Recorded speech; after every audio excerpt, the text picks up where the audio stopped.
Of everything. आणि ते मन ज्याचं शुद्ध आहे, पवित्र आहे, आनंदीमय आहे, तर मला असं वाटतं प्रत्येक जण बुद्ध होईल, बाबासाहेब आंबेडकर होईल आणि बोधिसेन होईल. बोधिसेन होईल. सुरुवात आपल्यापासून केली पाहिजे. शरीराला वय असतं, मनाला वय नसतं. म्हणून बोधिसत्वांचं हे अमृत वर्ष आहे.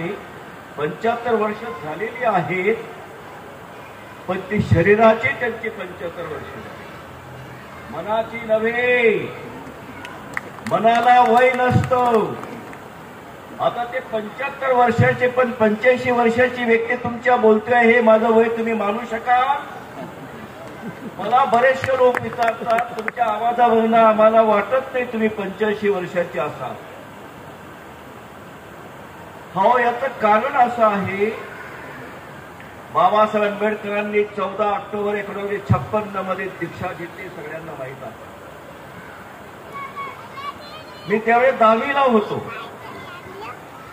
आणि प्रत्येक वेळेस मी पास होण्याच्या पूर्वी रोज गावातली आईमरी, रस्त्यावरील भवानी, तो खंडेराव महाराज, राम, श्रीकृष्ण अभ्यास मी करायचो आणि त्यांना विनंती करायचो, मला पास करा.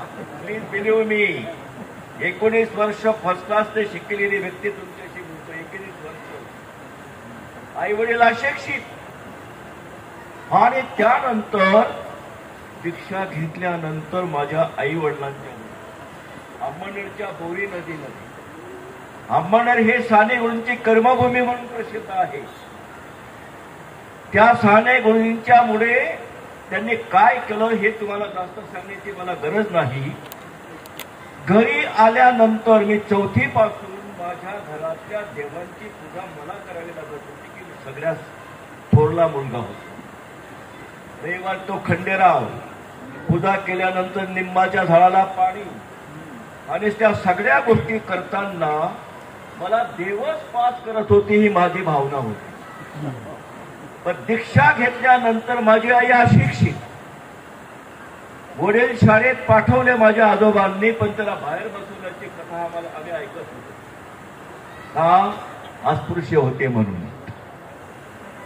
म्हणजे माझ्या कुटुंबातला पहिला शाळेमध्ये जाणारा स्वातंत्र्यानंतर मी.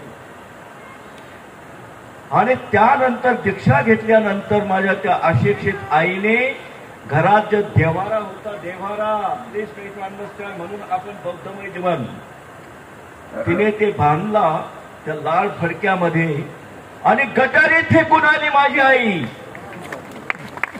आपल्यापैकी किती लोक, बरेचसे लोक मला माहीत आहेत. मी सुद्धा खेड्यापाड्यातून जातो, गावागावातून जातो, मुंबईच्या झोपडपट्टीतून जातो, अनेक लोकांचे संपर्क ठेवतो. बाहेर बुद्ध, सप्त जय भीम आणि घरात देवमूर्त्या असलेले लोक मला माहीत आहेत. आपल्या मुंबईला सुद्धा तुम्ही स्वतःचा शोध लावा. आणि त्याचं कारण असं की तुम्हाला स्वतःवर तुम्हाला अवलंबून राहता येत नाही.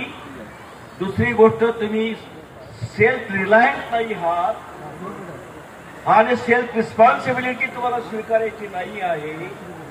दुसऱ्यावर कोणातरी तुम्हाला इथे कारणीभूत ठरवायचं आहे, तर त्याकरिता आपणास बोधिसेन सारख्या महान व्यक्तीकडनं आपल्याला एक आजची स्फूर्ती घेऊन भारत बौद्धमय करण्याचा आजचा आपण या वर्षी अमृत त्यांचा साजरा होतो, या दिवशी आपण एक प्रत्येकाने शपथ घ्या.